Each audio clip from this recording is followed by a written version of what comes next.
Once upon a time, in a peaceful little kingdom, there lived a kind and gentle girl named Cinderella. She lived with her stepmother and two stepsisters, who treated her very poorly.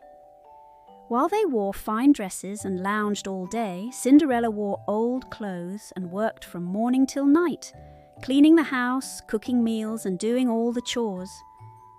Even though she was treated unfairly, Cinderella remained kind-hearted and full of hope.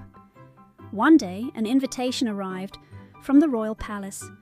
The king was throwing a grand ball so that the prince could find someone to marry.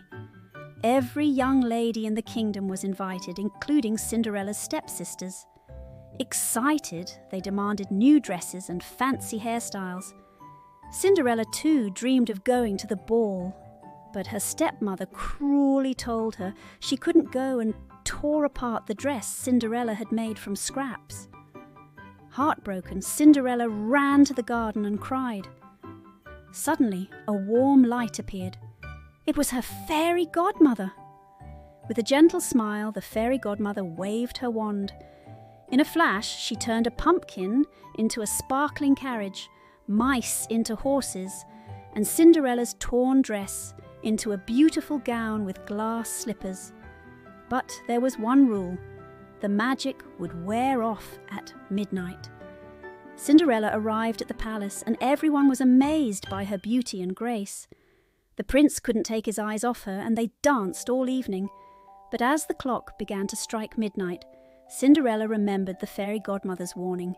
She ran from the palace, losing one of her glass slippers on the stairs, and vanished before the prince could ask her name.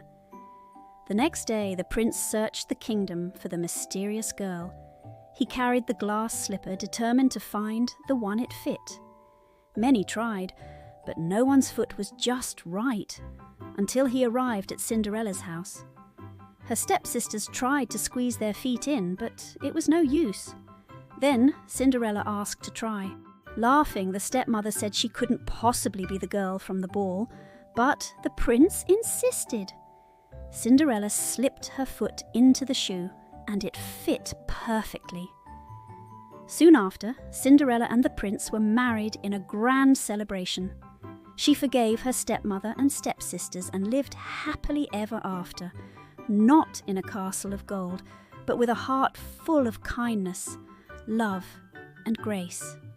And that, dear friends, is the magical tale of Cinderella, a story that reminds us that even in the darkest of times, hope, kindness, and believing in yourself can lead to the most wonderful happily ever after. The end. If you enjoyed this story, you can watch some of our previous tales, and don't forget to subscribe, like, and join us again for more amazing stories. See you next time.